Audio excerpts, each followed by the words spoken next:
मोहम्मद आमिर हुसैन खान जन्म 14 मार्च 1965 एक भारतीय अभिनेता, फिल्म निर्माता और टेलीविजन व्यक्तित्व हैं जो हिंदी फिल्मों में काम करते हैं। मीडिया में मिस्टर परफेक्शनिस्ट के रूप में संदर्भित अपने 30 वर्षों से अधिक के करियर के दौरान खान ने खुद को भारतीय सिनेमा के सबसे उल्लेखनीय अभिनेताओं में से एक के रूप में स्थापित किया है। खान कई पुरस्कारों के प्राप्तकर्ता हैं, जिनमें 9 फिल्म फेयर पुरस्कार, 4 राष्ट्रीय फिल्म पुरस्कार और 1 AICTA पुरस्कार शामिल हैं। साथ ही उनकी एक फिल्म निर्माण को अकादमी पुरस्कार नामांकन भी मिला है। उन्हें भारत सरकार द्वारा 2003 में पद्मश्री और 2010 में पद्म भूषण से सम्मानित किया गया था और 2017 में चीन सरकार से मानद उपाधि प्राप्त की। आमिर खान पहली बार अपने चाचा नासिर हुसैन की फिल्म यादों की बारात 1973 में एक बाल कलाकार के रूप में स्क्रीन पर दिखाई दिए। एक वयस्क के रूप में उनकी पहली फीचर फिल्म भूमिका होली 1984 में थी। उन्होंने कयामत से कयामत तक 1988 में एक प्रमुख भूमिका के साथ पूर्णकालिक अभिनय करियर की शुरुआत की। राख 1989 में उनके प्रदर्शन ने उन्हें विशेष उल्लेख श्रेणी में राष्ट्रीय फिल्म पुरस्कार दिलाया। उन्होंने 1990 के दशक में कई व्यावसायिक रूप से सफल फिल्मों में अभिनय करके खुद को एक अग्रणी अभिनेता के रूप में स्थापित किया, जिसमें दिल 1990, रंगीला 1995, राजा हिंदुस्तानी 1996 शामिल हैं, जिसके लिए उन्होंने अपना पहला सर्वश्रेष्ठ अभिनेता का फिल्म फेयर पुरस्कार और सरफरोश जीता। 1999 में उन्होंने आमिर खान प्रोडक्शंस की स्थापना की, जिसकी पहली फिल्म लगान 2001 को सर्वश्रेष्ठ विदेशी भाषा फिल्म के लिए अकादमी पुरस्कार के लिए नामांकित किया गया था और उन्हें सर्वश्रेष्ठ लोकप्रिय फिल्म के लिए राष्ट्रीय फिल्म पुरस्कार और 2 और फिल्म फेयर पुरस्कार सर्वश्रेष्ठ अभिनेता और मिले। सर्वश्रेष्ठ फिल्म दिल चाहता है 2001 में भी उनके अभिनय को सराहना मिली। 4 साल के अंतराल के बाद खान प्रमुख भूमिकाओं में दिखाई देने लगे, विशेष रूप से फना 2006 और रंग दे बसंती 2006 में। उन्होंने अपने निर्देशन की शुरुआत तारे ज़मीन पर 2007 से की, जिसके लिए उन्हें सर्वश्रेष्ठ फिल्म और सर्वश्रेष्ठ निर्देशक का फिल्म फेयर पुरस्कार मिला। खान की सबसे बड़ी व्यावसायिक सफलताएं गजनी 2008, 3 इडियट्स 2009, धूम 3 2013, पीके 2014 और दंगल 2016 के साथ आईं, जिनमें से प्रत्येक ने सबसे अधिक कमाई करने वाली भारतीय फिल्म होने का रिकॉर्ड अपने नाम किया। खान ने दंगल के लिए फिल्म फेयर में अपना तीसरा सर्वश्रेष्ठ अभिनेता का पुरस्कार जीता। विशेषकर भारत और चीन में उनके बड़ी संख्या में अनुयायी हैं और न्यूज़वीक ने उन्हें दुनिया का सबसे बड़ा फिल्म स्टार बताया है। उन्हें नियमित रूप से दुनिया के 500 सबसे प्रभावशाली मुसलमानों में सूचीबद्ध किया गया है। उन्होंने टेलीविजन टॉक शो सत्यमेव जयते भी बनाया और होस्ट किया। एक समाज सुधारक के रूप में उनके काम ने उन्हें 2013 में दुनिया के सबसे प्रभावशाली लोगों की टाइम 100 सूची में शामिल किया। Early life and background. Mohammad Aamir Hussain Khan का जन्म 14 मार्च 1965 को बॉम्बे में फिल्म निर्माता ताहिर हुसैन और जीनत हुसैन के घर हुआ था। वह 4 भाई बहनों में सबसे बड़े हैं। उनका एक भाई फैसल खान और 2 बहनें फरहत और निखत खान हैं। उनके परिवार की जड़ें अफगानिस्तान के हेरात से हैं। खान स्वतंत्रता कार्यकर्ता मौलाना आजाद और भारत के पूर्व राष्ट्रपति जाकिर हुसैन के वंशज हैं। उनके कई रिश्तेदार हिंदी फिल्म उद्योग के सदस्य थे, जिनमें उनके दिवंगत चाचा निर्माता निर्देशक नासिर हुसैन भी शामिल थे। फिल्म उद्योग के बाहर वह अपनी दादी के माध्यम से अबुल कलाम आजाद से भी संबंधित हैं। उनके भतीजे इमरान खान एक समकालीन हिंदी फिल्म अभिनेता हैं। खान मणिपुर की 16वीं राज्यपाल नज़मा हेपतुल्ला की दूसरी चचेरी बहन और अबुल कलाम आजाद की पोती भी हैं। एक बाल कलाकार के रूप में वह 2 छोटी भूमिकाओं में स्क्रीन पर दिखाई दिए। 8 साल की उम्र में वह यादों की बारात 1973 में दिखाई दिए। वो बॉलीवुड की पहली मसाला फिल्म थी। अगले वर्ष उन्होंने मदहोश में महेंद्र संधू के चरित्र के युवा संस्करण को चित्रित किया। खान ने अपनी पूर्व प्राथमिक शिक्षा के लिए जेबी पेटेट स्कूल में पढ़ाई की। बाद में 8वीं कक्षा तक Saint Anne's High School Bandra में चले गए और बॉम्बे स्कॉटिश स्कूल माहिम में अपनी 9वीं और 10वीं कक्षा पूरी की। उन्होंने राज्य स्तरीय चैंपियनशिप में टेनिस खेला और राज्य स्तरीय चैंपियन बने। उन्होंने दावा किया कि उन्हें पढ़ाई से कहीं अधिक खेलों में रुचि है। उन्होंने अपनी 12वीं कक्षा मुंबई के नरसी मोनजी कॉलेज से पूरी की और उन्होंने अपने पिता की वित्तीय समस्याओं के कारण अपने बचपन को कठिन बताया, क्योंकि उनकी फिल्म निर्माण ज्यादातर असफल रहे थे। उन्होंने कहा, लेनदारों की ओर से अपने पैसे के लिए एक दिन में कम से कम 30 कॉल आती थीं और फीस का भुगतान न करने पर उन्हें हमेशा स्कूल से निकाले जाने का खतरा था। 16 साल की उम्र में खान 40 मिनट की मूक फिल्म पैरानोइया बनाने की प्रायोगिक प्रक्रिया में शामिल हो गए, जिसका निर्देशन उनके स्कूल मित्र आदित्य भट्टाचार्य ने किया था। फिल्म को भट्टाचार्य के परिचित फिल्म निर्माता श्रीराम लागू ने वित्त पोषित किया था, जिन्होंने उन्हें कुछ हजार रुपए प्रदान किए थे। उनके माता पिता नहीं चाहते थे कि वह फिल्में बनाएं और चाहते थे कि वह इसके बजाय एक इंजीनियर या डॉक्टर के रूप में स्थिर करियर अपनाएं। इसी कारण से पैरानोइया का शूटिंग स्केड्यूल गुप्त रखा गया था। फिल्म में उन्होंने अभिनेता नीना गुप्ता और विक्टर बनर्जी के साथ मुख्य भूमिका निभाई और साथ ही भट्टाचार्य की सहायता भी की। उन्होंने कहा कि इस पर काम करने के अनुभव ने उन्हें फिल्म में करियर बनाने के लिए प्रोत्साहित किया। खान बाद में अवंतार नामक थिएटर ग्रुप में शामिल हो गए, जहां उन्होंने 1 साल से अधिक समय तक बैकस्टेज काम किया। उन्होंने पृथ्वी थिएटर में कंपनी के गुजराती नाटक केसर बीना में एक छोटी भूमिका के साथ अपने मंच की शुरुआत की। उन्होंने उनके 2 हिंदी नाटकों और एक अंग्रेजी नाटक में अभिनय किया, जिसका शीर्षक क्लियरिंग हाउस था। हाई स्कूल की पढ़ाई पूरी करने के बाद खान ने पढ़ाई बंद करने और हिंदी फिल्मों मंजिल मंजिल और जबरदस्त में हुसैन के सहायक निर्देशक के रूप में काम करने का फैसला किया। एक्टिंग करी।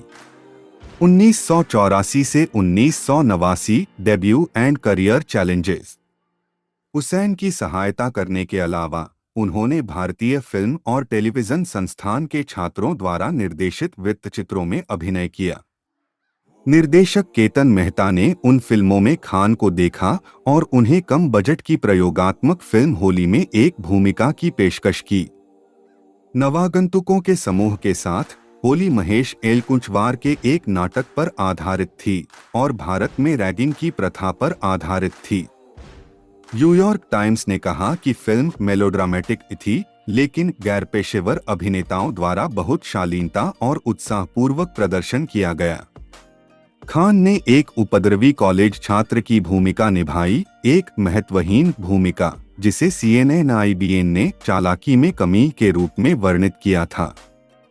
होली व्यापक दर्शकों को आकर्षित करने में विफल रही, लेकिन हुसैन और उनके बेटे मंसूर ने उन्हें जूही चावला के साथ मंसूर के निर्देशन में बनी पहली फिल्म कयामत से कयामत तक 1988 में मुख्य अभिनेता के रूप में लिया। यह फिल्म एक तरफा प्यार और माता पिता के विरोध की कहानी है, जिसमें आमिर खान ने राज का किरदार निभाया है, जो एक साफ सुथरा स्वस्थ लड़का नेक्स्ट डोर है। यह एक बड़ी व्यावसायिक सफलता बन गई और खान और चावला दोनों को स्टारडम तक पहुंचा दिया।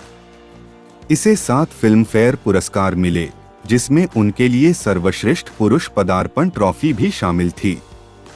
भट्टाचार्य की एक क्राइम थ्रिलर राख, जिसे कयामत से कयामत तक के निर्माण से पहले फिल्माया गया था, 1989 में रिलीज हुई थी। बॉक्स ऑफिस पर खराब स्वागत के बावजूद फिल्म को समीक्षकों द्वारा सराहा गया था। खान को क़यामत से क़यामत तक और राख दोनों में उनके प्रदर्शन के लिए राष्ट्रीय फिल्म पुरस्कार, विशेष जूरी पुरस्कार बटा विशेष उल्लेख से। उस वर्ष बाद में वह romantic comedy love love love के लिए चावला के साथ फिर से जुड़े, जो व्यावसायिक रूप से असफल रही। 1990 से 2001 सफल करियर और अभिनय से ब्रेक। खान ने 1990 में रिलीज हुई 5 फिल्मों में अभिनय किया। उन्हें अव्वल नंबर, तुम मेरे हो, दीवाना मुझसा नहीं या जवानी जिंदाबाद में कोई सफलता नहीं मिली। हालांकि इंद्र कुमार निर्देशित रोमांटिक ड्रामा दिल किशोर प्रेम के प्रति माता पिता के विरोध की कहानी माधुरी दीक्षित के विपरीत एक बड़ी सफलता थी। यह युवाओं के बीच अत्यधिक लोकप्रिय थी और वर्ष की सबसे अधिक कमाई करने वाली हिंदी फिल्म बनकर उभरी। इस सफलता के बाद उन्होंने पूजा भट्ट के साथ दिल है कि मानता नहीं में मुख्य भूमिका निभाई, जो अमेरिकी film it happened one night की रीमेक थी, जो बॉक्स ऑफिस पर हिट रही थी। 1990 के दशक की शुरुआत में वह कई अन्य फिल्मों में दिखाई दिए, जिनमें जो जीता वही सिकंदर 1992, हम हैं राही प्यार के 1993, जिसके लिए उन्होंने पटकथा भी लिखी, और रंगीला 1995 शामिल हैं। इनमें से अधिकांश फिल्में समीक्षकों और व्यावसायिक रूप से सफल रहीं। अन्य सफलताओं में अंदाज अपना अपना शामिल है। रिलीज के समय फिल्म की आलोचकों द्वारा प्रतिकूल समीक्षा की गई थी, लेकिन पिछले कुछ वर्षों में इसे पंथ का दर्जा मिल गया है। कम सफल फिल्मों में इसी का नाम जिंदगी और दौलत की जंग शामिल हैं। 1993 में खान यश चोपड़ा की परंपरा में भी दिखाई दिए। सुनील दत्त, विनोद खन्ना, रवीना टंडन और सैफ अली खान सहित कई कलाकारों के होने के बावजूद फिल्म व्यापक दर्शक वर्ग पाने में विफल रही और आलोचनात्मक और व्यावसायिक रूप से असफल रही। खान को टाइम मशीन में भी लिया गया था, हालांकि वित्तीय बाधाओं के कारण फिल्म बंद कर दी गई और रिलीज नहीं हुई। उन्होंने साल में केवल 1 या 2 फिल्मों में अभिनय करना जारी रखा, जो कि मुख्यधारा के हिंदी सिनेमा अभिनेता के लिए एक असामान्य विशेषता थी। 1996 में उनकी एकमात्र रिलीज धर्मेश दर्शन द्वारा निर्देशित व्यावसायिक ब्लॉकबस्टर राजा हिंदुस्तानी थी, जिसमें उनकी जोड़ी करिश्मा कपूर के साथ थी। पिछले 7 नामांकनों के बाद इस फिल्म ने उन्हें सर्वश्रेष्ठ अभिनेता का पहला फिल्मफेयर पुरस्कार दिलाया और यह साल की सबसे बड़ी हिट बन गई। साथ ही 1990 के दशक की तीसरी सबसे ज्यादा कमाई करने वाली भारतीय फिल्म बन गई। मुद्रास्फीति के हिसाब से समायोजित राजा हिंदुस्तानी 1990 के दशक के बाद से भारत में चौथी सबसे अधिक कमाई करने वाली फिल्म है। खान का करियर इस समय ढलान पर दिख रहा था और अगले कुछ वर्षों में आने वाली अधिकांश फिल्में केवल आंशिक रूप से सफल रहीं। 1997 में उन्होंने इश्क में अभिनय किया, जिसने बॉक्स ऑफिस पर अच्छा प्रदर्शन किया। अगले वर्ष खान मध्यम रूप से सफल गुलाम में दिखाई दिए, जिसके लिए उन्होंने पार्श्व गायन भी किया। जॉन मैथ्यू मैथन की सरफरोश 1999 में खान की पहली फिल्म भी मामूली सफल रही और बॉक्स ऑफिस पर इसे सामान्य से बेहतर प्रतिक्रिया मिली। फिल्म और खान को फिल्म समीक्षकों द्वारा बहुत सराहा गया, जैसा कि दीपा मेहता की कनाडाई भारतीय आर्ट हाउस फिल्म अर्थ 1998 में उनकी भूमिका थी। खान के दिल नवाज आइस कैंडी मैन के चित्रण के लिए रोजर एबर्ट जैसे आलोचकों द्वारा अर्थ को अंतर्राष्ट्रीय स्तर पर प्रशंसा मिली थी। 2000 के दशक में उनकी पहली रिलीज मेला, जिसमें उन्होंने अपने भाई फैसल के साथ अभिनय किया था, बॉक्स ऑफिस और क्रिटिकल बम दोनों थी। 2001 में उन्होंने लगान का निर्माण और अभिनय किया और 74वें अकादमी पुरस्कार में सर्वश्रेष्ठ विदेशी भाषा फिल्म के लिए नामांकन प्राप्त किया। फिल्म को राष्ट्रीय फिल्म पुरस्कार जैसे कई भारतीय पुरस्कार जीतने के अलावा कई अंतर्राष्ट्रीय फिल्म समारोहों में भी आलोचनात्मक प्रशंसा मिली। खान ने सर्वश्रेष्ठ अभिनेता का अपना दूसरा फिल्मफेयर पुरस्कार भी जीता। लगान की सफलता के बाद उस वर्ष के अंत में दिल चाहता है प्रदर्शित हुई। यह फिल्म तत्कालीन नवोदित फरहान अख्तर द्वारा लिखी और निर्देशित की गई थी और इसने 2001 में सर्वश्रेष्ठ फिल्म आलोचकों का फिल्मफेयर पुरस्कार जीता था। रीना दत्ता से तलाक के बाद उन्होंने बॉलीवुड से 4 साल का ब्रेक ले लिया। 2005 से 2007 अभिनय में वापसी और निर्देशन की शुरुआत। खान ने 2005 में केतन मेहता की मंगल पांडे द राइजिंग में मुख्य भूमिका के रूप में वापसी की, जिसे कांस फिल्म फेस्टिवल में प्रदर्शित किया गया था। राकेश ओमप्रकाश मेहरा की रंग दे बसंती 2006 में खान की पहली फिल्म थी। उनके प्रदर्शन को समीक्षकों द्वारा सराहा गया, जिससे उन्हें सर्वश्रेष्ठ अभिनेता के लिए फिल्मफेयर क्रिटिक्स अवार्ड और सर्वश्रेष्ठ अभिनेता के लिए विभिन्न नामांकन प्राप्त हुए। यह फिल्म उस वर्ष की सबसे अधिक कमाई करने वाली फिल्मों में से एक बन गई और इसे ऑस्कर के लिए भारत की आधिकारिक प्रविष्टि के रूप में चुना गया। हालांकि फिल्म को ऑस्कर के लिए नामांकित व्यक्ति के रूप में शॉर्टलिस्ट नहीं किया गया था, लेकिन इसे इंग्लैंड में बाफ्टा अवार्ड्स में अंग्रेजी भाषा में सर्वश्रेष्ठ फिल्म के लिए बाफ्टा अवार्ड के लिए नामांकन मिला।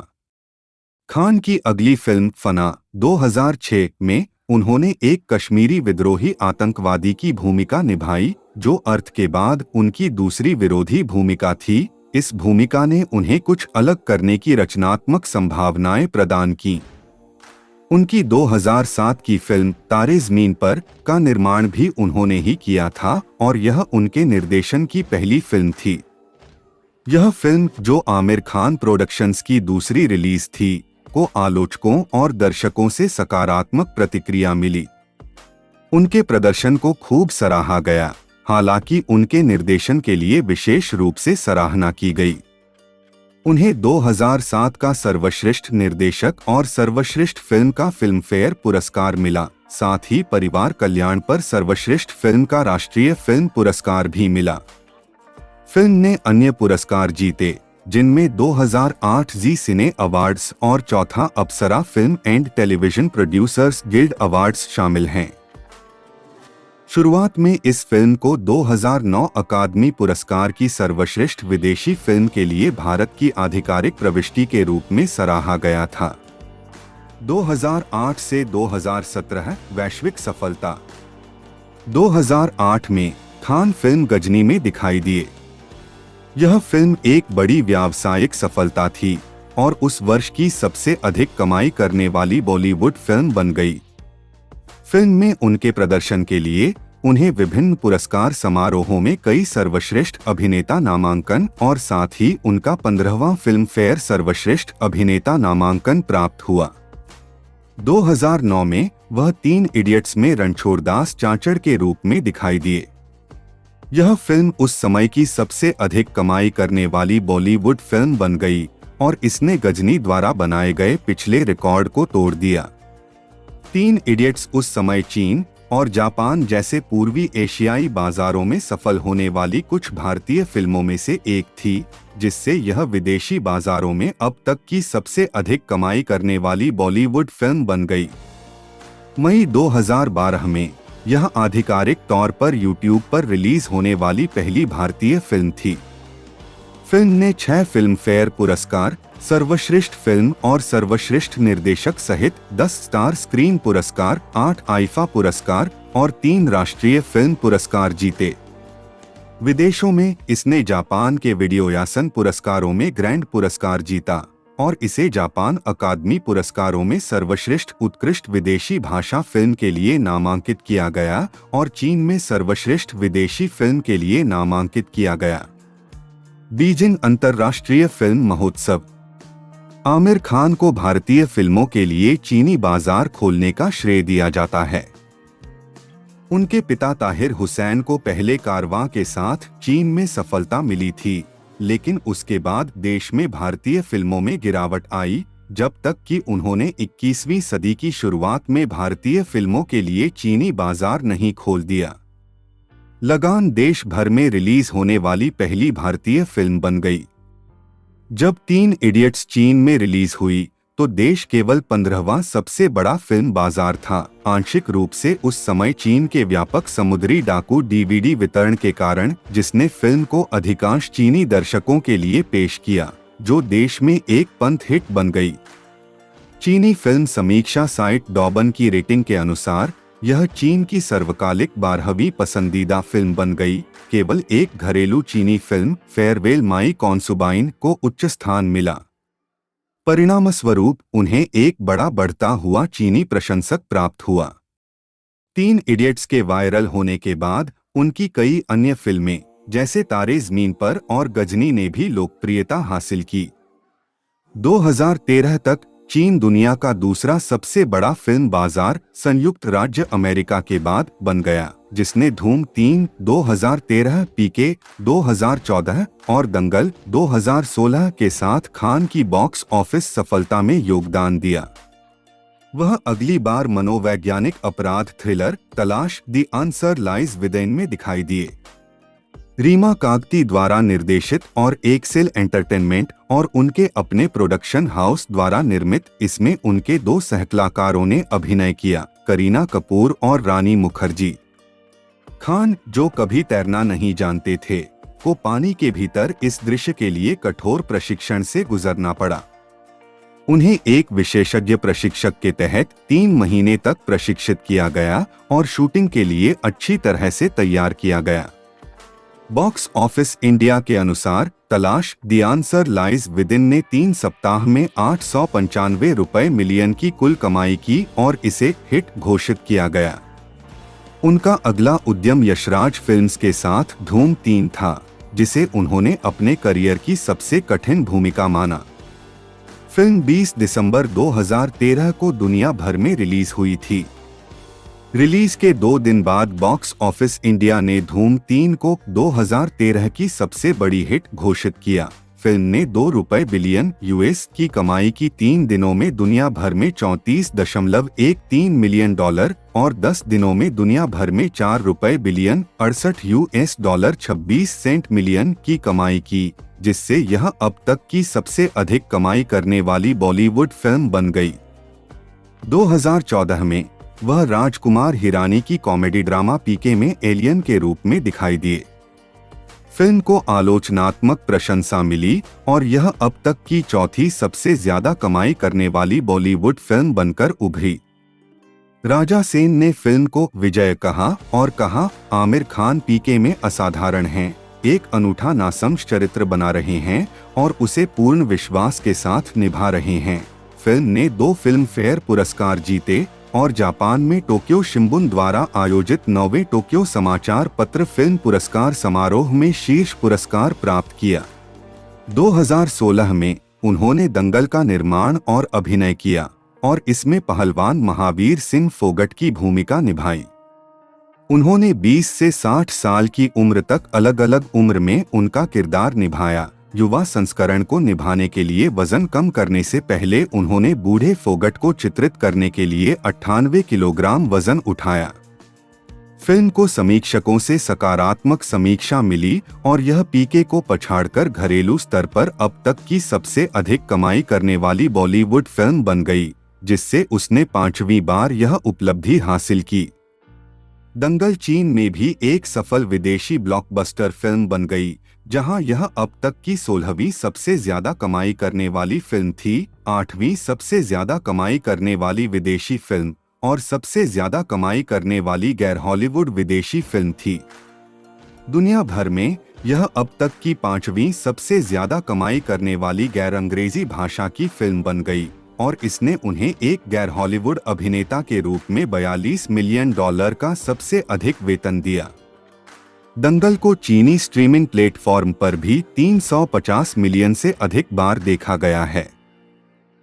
इस फिल्म ने उन्हें 2 और फिल्म फेयर पुरस्कार, सर्वश्रेष्ठ फिल्म और तीसरा सर्वश्रेष्ठ अभिनेता पुरस्कार दिलाए। अक्टूबर 2017 में उन्होंने अपने प्रोडक्शन सीक्रेट सुपरस्टार में सहायक भूमिका निभाई।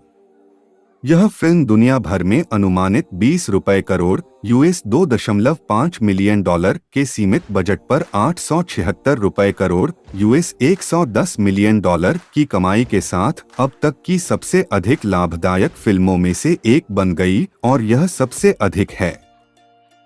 महिला नायक की विशेषता वाली कमाई करने वाली भारतीय फिल्म 2018 वर्तमान अंतराल और करियर में असफलताएं। नवंबर 2018 में उन्होंने action adventure film thugs of Hindustan में अमिताभ बच्चन के साथ अभिनय किया। फिल्म को समीक्षकों से नकारात्मक समीक्षा मिली। 300 रुपए करोड़ यूएस 46.07 मिलियन के अनुमानित बजट में निर्मित यह बॉलीवुड की सबसे महंगी फिल्मों में से एक है। फिल्म ने दुनिया भर के बॉक्स ऑफिस पर 335 रुपए करोड़ 45 मिलियन की कमाई की और इसे बॉक्स ऑफिस पर असफल माना गया। मार्च 2019 में अपने 54वें जन्मदिन पर आमिर खान ने पुष्टि की कि वह अगली बार लाल सिंह चड्ढा में दिखाई देंगे, जो फॉरेस्ट गंप का रूपांतरण है। फिल्म में वह मुख्य भूमिका में हैं और इसका निर्देशन अद्वैत चंदन ने किया है, जिन्होंने पहले खान को सीक्रेट सुपरस्टार में निर्देशित किया था।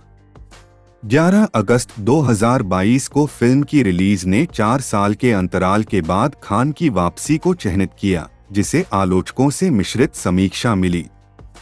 यह फिल्म बॉक्स ऑफिस पर बुरी तरह फ्लॉप हुई और इसे आपदा घोषित कर दिया गया। Other works, film production and direction. Aamir Khan ने हम हैं राही प्यार के लिए पटकथा और पटकथा का सहलेखन किया, जिसमें उन्होंने मुख्य भूमिका भी निभाई। 1999 में आमिर खान प्रोडक्शंस की स्थापना के बाद उन्होंने एक निर्माता के रूप में काम करना शुरू किया, जिसकी पहली फिल्म लगान थी। इसे सर्वश्रेष्ठ विदेशी भाषा फिल्म श्रेणी में 74वें अकादमी पुरस्कारों में भारत की आधिकारिक प्रविष्टि के रूप में चुना गया था, जिसके लिए यह भारत का अब तक का तीसरा नामांकित व्यक्ति बन गया। इसने सर्वाधिक लोकप्रिय फिल्म का राष्ट्रीय फिल्म पुरस्कार जीता। यह पुरस्कार खान और फिल्म के निर्देशक आशुतोष गोवारिकर के बीच साझा किया गया था। लगान के निर्माण पर वृत्तचित्र मैडनेस इन द डेजर्ट के निर्माण के लिए उन्हें और निर्देशक सत्यजीत भटकल को 51वें राष्ट्रीय फिल्म पुरस्कार समारोह में सर्वश्रेष्ठ अन्वेषण साहसिक फिल्म के लिए राष्ट्रीय फिल्म पुरस्कार से सम्मानित किया गया। खान ने रंग दे बसंती 2006 का चरमोत्कर्ष लिखा, जिसमें उन्होंने अभिनय भी किया। 2007 में उन्होंने तारे ज़मीन पर का निर्देशन और निर्माण किया, जो उनके निर्देशन की पहली फिल्म थी। उन्होंने फिल्म में सहायक भूमिका भी निभाई। फिल्म की कल्पना और विकास अमोल गुप्ते और दीपा भाटिया ने किया था। फिल्म को समीक्षकों द्वारा सराहा गया और बॉक्स ऑफिस पर सफल रही। तारे ज़मीन पर ने 2008 के फिल्म फेयर सर्वश्रेष्ठ फिल्म पुरस्कार के साथ साथ कई अन्य फिल्म फेयर और स्टार स्क्रीन पुरस्कार जीते। खान के काम ने उन्हें सर्वश्रेष्ठ निर्देशक का पुरस्कार भी दिलाया। 2008 में उनके भतीजे इमरान खान ने उनके प्रोडक्शन हाउस के तहत फिल्म जाने तू या जाने ना से डेब्यू किया। यह फिल्म भारत में बड़ी हिट रही और खान को फिल्म फेयर में सर्वश्रेष्ठ फिल्म के लिए एक और नामांकन मिला। उन्होंने ब्लॉकबस्टर फिल्म गजनी का सहलेखन भी किया, जिसमें उन्होंने अभिनय किया। खान ने 2005 की मूल तमिल फिल्म में बदलाव किए और चरमोत्कर्ष को फिर से लिखा।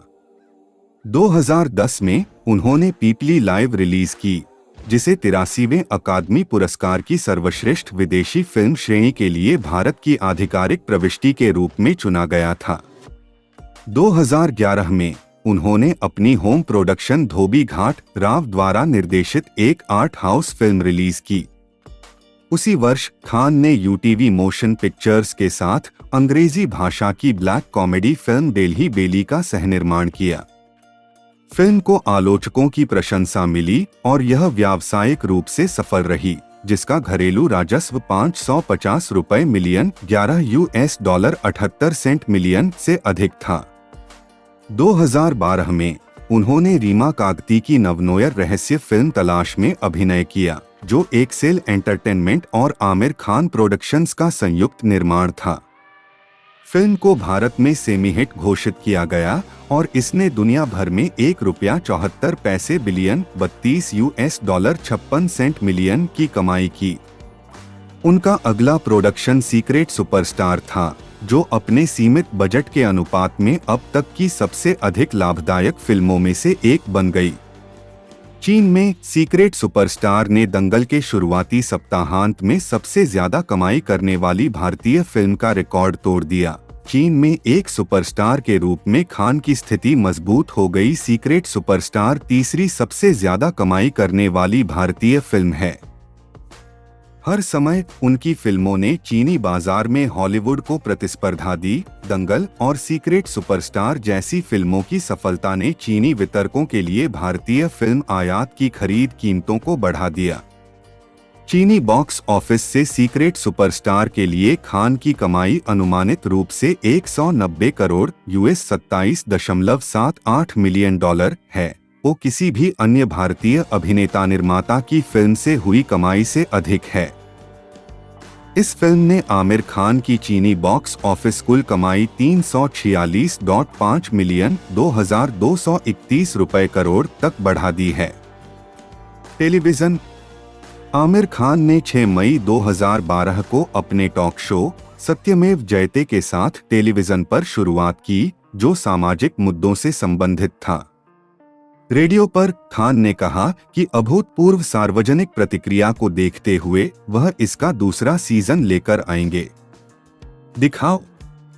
यह शो रविवार सुबह 11 बजे के स्लॉट में 8 भाषाओं में स्टार प्लस, स्टार वर्ल्ड और राष्ट्रीय प्रसारक दूरदर्शन पर एक साथ लाइव हुआ, जो भारत में ऐसा करने वाला पहला शो था।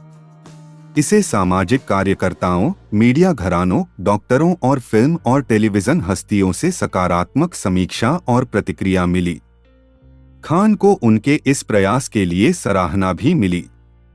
शुरुआती प्रचार और चैनल की अब तक की सबसे महत्वाकांक्षी परियोजना के रूप में लेबल किए जाने के बावजूद शुरुआती दर्शकों की संख्या बहुत उत्साहजनक नहीं थी। शो को 6 मई को अपने पहले एपिसोड में 6 महानगरों में 2.9 की औसत टेलीविजन रेटिंग मिली। 14.4 मिलियन के सैंपल साइज के साथ इसे केवल 20% टीवी दर्शकों ने देखा। यह रेटिंग उस समय के अधिकांश अन्य सेलिब्रिटी होस्टेड शो की तुलना में कम थी। मीडिया में 2009 के एक साक्षात्कार में आमिर खान ने कहा कि वह फिल्म निर्माण की दुनिया में एक स्वतंत्र दृष्टिकोण अपनाते हैं। उन्होंने कहा कि वह अलग अलग चीजें नहीं करते हैं, मैं इसे अलग तरीके से करने की कोशिश करता हूं। मुझे लगता है कि हर व्यक्ति को उसका अनुसरण करना चाहिए। वह अपना सपना देखती है और अपनी व्यावहारिकता के आधार पर उसे हासिल करने की क्षमता पैदा करने की कोशिश करती है। उन्होंने यह भी कहा कि उन्हें परिणाम की तुलना में फिल्म निर्माण की प्रक्रिया में अधिक रुचि है। मेरे लिए प्रक्रिया अधिक महत्वपूर्ण है, अधिक आनंददायक है। मैं पहले चरण से ही प्रक्रिया पर अपना पूरा ध्यान केंद्रित करना चाहूंगा। आमिर खान पुरस्कार समारोहों से बचने और किसी भी लोकप्रिय भारतीय फिल्म पुरस्कार को स्वीकार न करने के लिए जाने जाते हैं।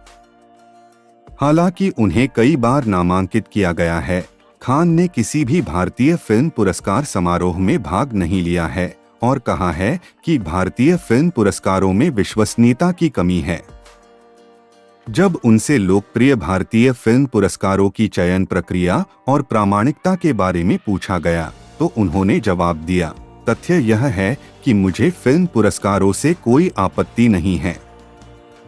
मुझे बस यह लगता है कि अगर मैं किसी विशेष फिल्म पुरस्कार को महत्व नहीं देता तो मैं जीत गया, मैं इसमें भी शामिल नहीं होऊंगा। राष्ट्रीय फिल्म पुरस्कारों के अलावा मुझे कोई अन्य पुरस्कार समारोह नहीं दिखता है जिसे मैं महत्व दूं। इन पुरस्कार समारोहों के बारे में मेरा व्यक्तिगत अनुभव यह है कि मैं उन पर भरोसा नहीं करता हूं। मुझे इन पर कोई भरोसा नहीं है, इसलिए मैं दूर रहना पसंद करूंगा। 2007 में उन्हें लंदन के मैडम तुसाद में अपनी मोम की प्रतिकृति प्रदर्शित करने के लिए आमंत्रित किया गया था। खान ने यह कहते हुए मना कर दिया, यह मेरे लिए महत्वपूर्ण नहीं है। अगर लोग चाहेंगे तो मेरी फिल्में देखेंगे। साथ ही मैं इतनी सारी चीजों से निपट नहीं सकता, मेरे पास केवल उतने के लिए ही बैंडविड्थ है। उन्होंने Coca Cola, Godrej, Titan watches, Tata sky, Toyota Innova, Samsung, Monaco biscuit और जैसे ब्रांडों का भी समर्थन किया। स्नैपडील।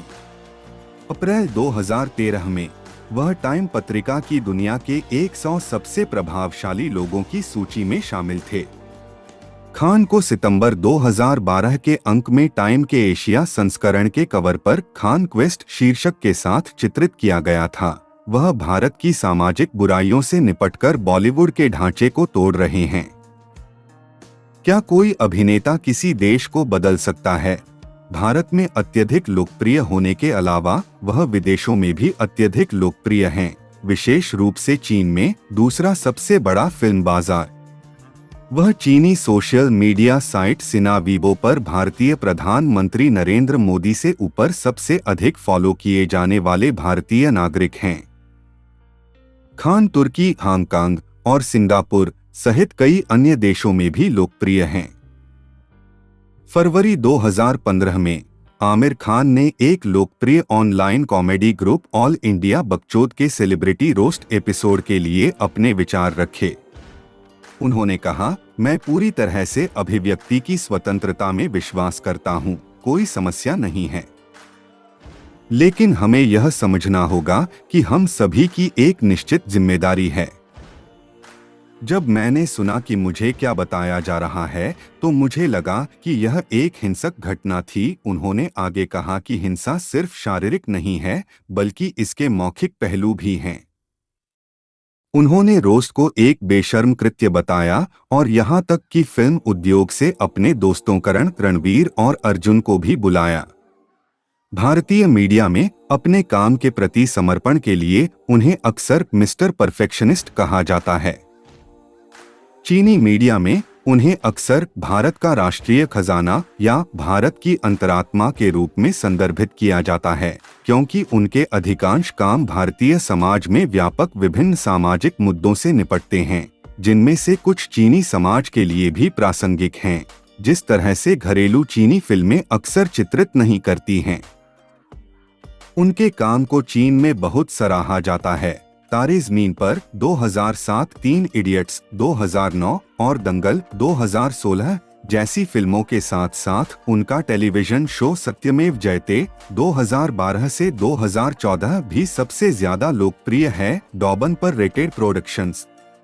चीन में खान को गुणवत्तापूर्ण सिनेमा से जुड़े होने और सामाजिक कारणों के लिए प्रतिबद्ध होने के लिए जाना जाता है और उन्हें अक्सर एक कार्यकर्ता अभिनेता के रूप में देखा जाता है। अतीत में चीनी मीडिया उन्हें भारत के एंडी लाओ के रूप में संदर्भित करता था, लेकिन जैसे जैसे खान को मुख्यधारा के चीनी दर्शकों के साथ अधिक परिचित होना पड़ा, युवा प्रशंसकों ने अक्सर उन्हें अंकल आमिर उपनाम से संदर्भित किया है या मिशु। वह चीन में एक घरेलू नाम बन गया है, जहां वह वर्तमान में सबसे प्रसिद्ध भारतीय है। उनकी पुस्तक I will do it my way आम तौर पर पूरे चीन में किताबों की दुकानों में पाई जाती है, जबकि चीनी खुदरा विक्रेता अंकल आमिर स्मार्टफोन केस से लेकर धूम 3 शैली की काली टोपी तक का सामान बेचते हैं। चीन में उनके प्रभाव की तुलना देश में पिछले भारतीय सांस्कृतिक प्रतीकों से की गई है, जिनमें बुद्ध, बंगाली लेखक रविंद्रनाथ टैगोर और अभिनेता राज कपूर और नरगिस शामिल हैं। Humanitarian causes. अप्रैल 2006 में आमिर खान ने गुजरात सरकार के नर्मदा बांध की ऊंचाई बढ़ाने के फैसले के बाद नर्मदा बचाओ आंदोलन समिति द्वारा किए गए प्रदर्शन में भाग लिया। उन्हें उन आदिवासियों, जनजातियों का समर्थन करने के लिए उद्धृत किया गया था जो अपने घरों से विस्थापित हो सकते हैं। बाद में उन्हें विरोध का सामना करना पड़ा और उनकी फिल्म फना पर आंशिक प्रतिबंध लगा, लेकिन भारत के प्रधानमंत्री मनमोहन सिंह ने उनका समर्थन करते हुए कहा, हर किसी को अभिव्यक्ति की स्वतंत्रता है। अगर कोई किसी विशेष विषय पर कुछ कहता है तो वह गलत है। इसका मतलब यह नहीं है कि आपको विरोध करना शुरू कर देना चाहिए। आमिर ने अगस्त 2011 में अन्ना हजारे के नेतृत्व में जन लोकपाल बिल आंदोलन को भी अपना समर्थन दिया।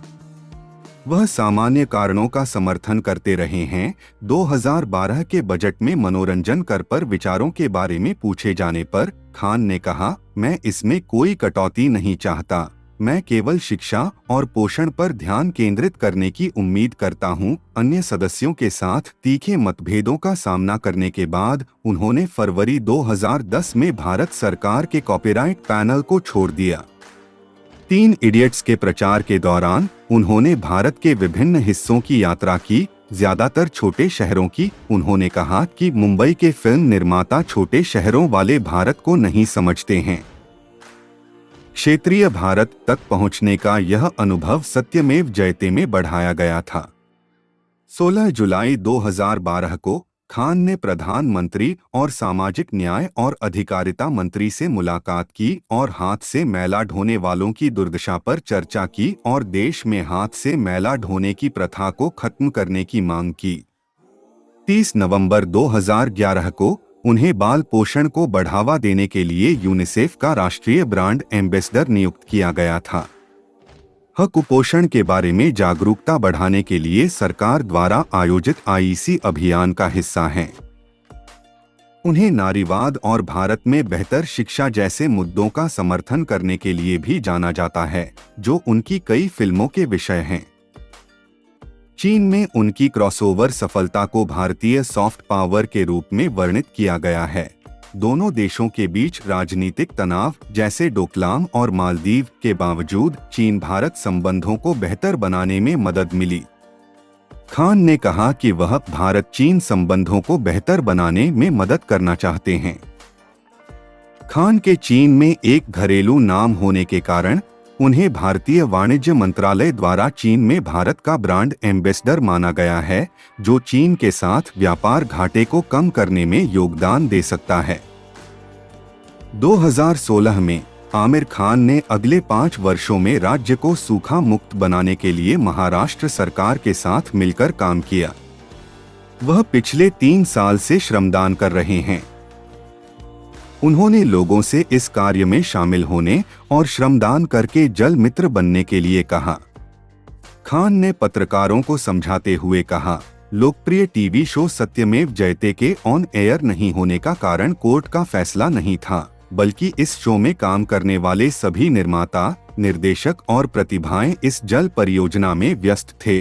राज्य में जल संरक्षण परियोजना हमारी सबसे महत्वपूर्ण पहल है।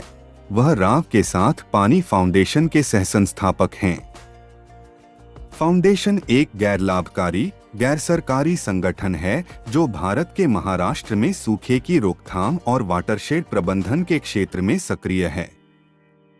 अक्टूबर 2014 में उन्हें दक्षिण एशिया के लिए यूनिसेफ सद्भावना राजदूत के रूप में नियुक्त किया गया था। व्यक्तिगत जीवन। आमिर खान ने 18 अप्रैल 1986 को रीना दत्ता से शादी की, जिन्होंने कयामत से कयामत तक में एक छोटी सी भूमिका निभाई थी। उनके 2 बच्चे हैं, एक बेटा जुनैद और एक बेटी इरा। जब उन्होंने लगान के लिए निर्माता के रूप में काम किया तो दत्ता उनके करियर में कुछ समय के लिए शामिल हुई। दिसंबर 2002 में उन्होंने तलाक के लिए अर्जी दी और दत्ता ने दोनों बच्चों की कस्टडी ले ली। 28 दिसंबर 2005 को उन्होंने किरण राव से शादी की, जो लगान के सेट पर गोवारिकर की सहायक निर्देशक थीं। 5 दिसंबर 2011 को उन्होंने एक सरोगेट मां के माध्यम से अपने बेटे आजाद राव खान के जन्म की घोषणा की। जुलाई 2021 में जोड़े ने अलग होने की घोषणा की और कहा कि वे अपने बेटे आजाद को सहमाता पिता के रूप में बड़ा करेंगे। 2007 में वह अपने छोटे भाई फैसल की हिरासत की लड़ाई में अपने पिता ताहिर हुसैन से हार गए, जिनकी 2 फरवरी 2010 को मृत्यु हो गई। एक प्रैक्टिसिंग मुस्लिम के रूप में उन्होंने अपनी मां जीनत के साथ 2013 में हज किया, जो मक्का, सऊदी अरब की वार्षिक इस्लामी तीर्थयात्रा और मुसलमानों के लिए एक अनिवार्य धार्मिक कर्तव्य है। उनकी पूर्व पत्नी राव एक हिंदू हैं। मार्च 2015 में उन्होंने कहा कि उनसे प्रेरित होने के बाद उन्होंने मांसाहारी भोजन छोड़ दिया और शाकाहारी जीवन शैली अपनाई। पूर्णकालिक अभिनय करियर बनाने से पहले आमिर खान एक शौकीन टेनिस खिलाड़ी थे।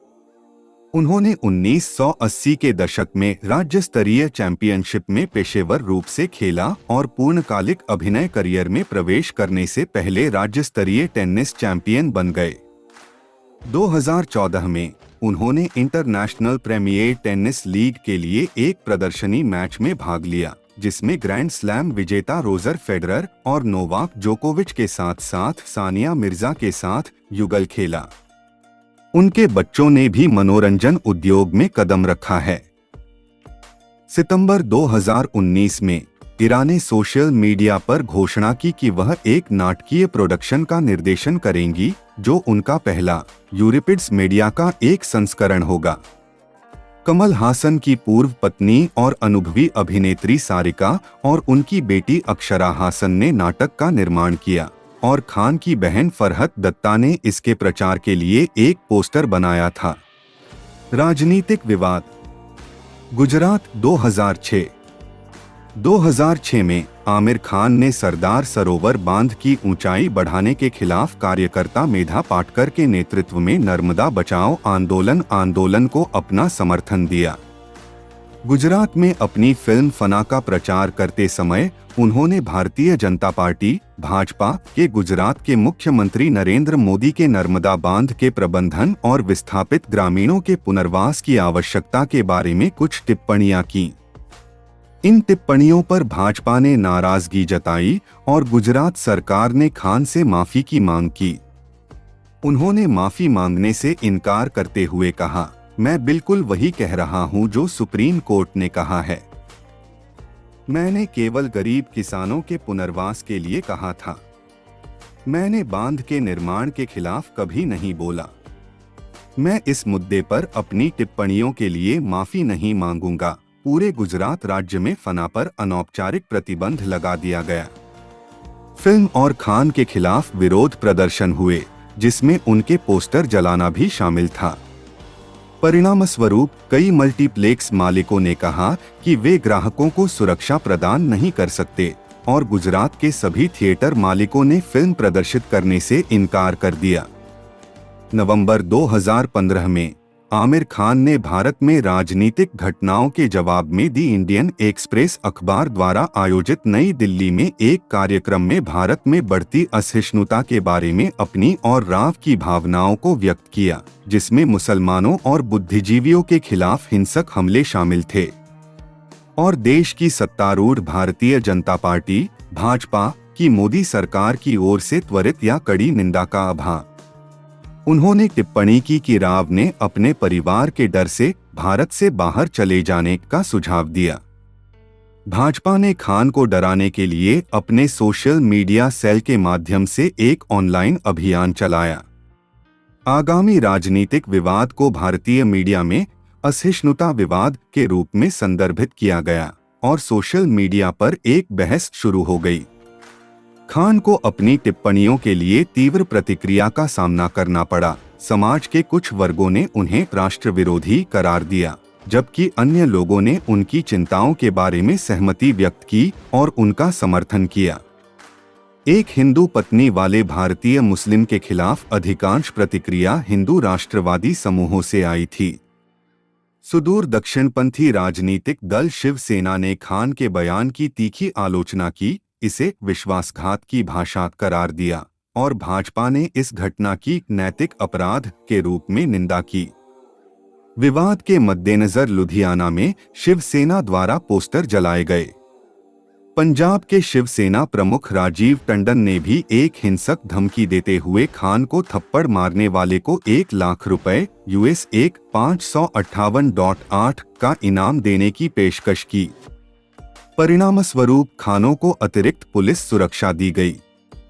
खान ने प्रतिक्रिया और धमकियों का जवाब देते हुए कहा, मुझे यह कहते हुए दुख हो रहा है कि आप केवल मेरी बात साबित कर रहे हैं। प्रतिक्रिया के जवाब में उन्हें कई मशहूर हस्तियों और सार्वजनिक हस्तियों से समर्थन मिला, जिनमें भारतीय राष्ट्रीय कांग्रेस नेता राहुल गांधी, ऋतिक रोशन, शाहरुख खान, ममता बनर्जी शामिल थे। राजकुमार हिरानी, कबीर खान, फराह खान, AR रहमान और प्रियंका चोपड़ा। दूसरी ओर कुछ लोगों ने असहिष्णुता के बारे में खान की टिप्पणी की आलोचना की, जिनमें शत्रुघ्न सिन्हा, अनुपम खेर, रवीना टंडन और विवेक ओबेरॉय शामिल हैं।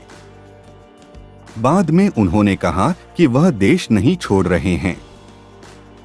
खान और राव के खिलाफ जौनपुर में SCJM द्वितीय अदालत में मुकदमा दायर किया गया था। खान को सरकार के आधिकारिक अतुल्य भारत पर्यटन अभियान के ब्रांड एम्बेसडर पद से हटा दिया गया। जिस कंपनी का समर्थन खान कर रहे थे, स्नैपडील, उसे खान के साथ जुड़े होने के कारण उनके आलोचकों की आलोचना का सामना करना पड़ा। इससे पहले कि कंपनी ने खुद को उनकी टिप्पणियों से दूर कर लिया। आमिर खान ने बाद में जनवरी 2016 में अपनी टिप्पणियों को स्पष्ट करते हुए कहा कि उन्होंने कभी नहीं कहा कि भारत असहिष्णु है या उन्होंने देश छोड़ने के बारे में सोचा था। उन्होंने कहा था कि वह भारत में पैदा हुए हैं और भारत में ही मरेंगे।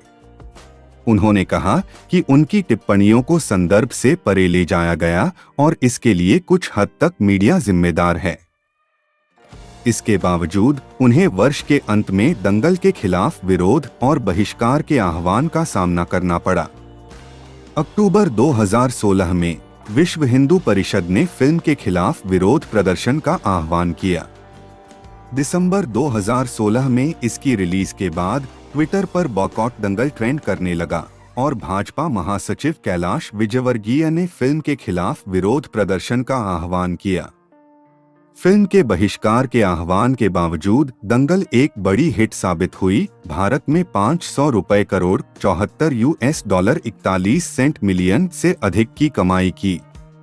पुरस्कार और सम्मान। आमिर खान ने 32 नामांकनों में से 9 फिल्म फेयर पुरस्कार जीते, जिसमें राजा हिंदुस्तानी 1996, लगान 2001 और दंगल 2016 के लिए सर्वश्रेष्ठ अभिनेता का पुरस्कार शामिल है। दे बसंती 2006 के लिए सर्वश्रेष्ठ अभिनेता आलोचक का पुरस्कार, लगान तारे ज़मीन पर 2007 और दंगल के लिए सर्वश्रेष्ठ फिल्म का पुरस्कार और तारे ज़मीन पर के लिए सर्वश्रेष्ठ निर्देशक का पुरस्कार। उन्होंने 4 राष्ट्रीय फिल्म पुरस्कार भी जीते, कयामत से कयामत तक 1988 और राख 1989 में एक अभिनेता के रूप में, लगान और मैडनेस इन द डेजर्ट 2004 के निर्माता के रूप में और तारे ज़मीन पर के निर्देशक और निर्माता के रूप में। ओवरसीज, लगान ने 2002 में 74वें अकादमी पुरस्कारों में सर्वश्रेष्ठ विदेशी भाषा फिल्म के लिए ऑस्कर नामांकन अर्जित किया।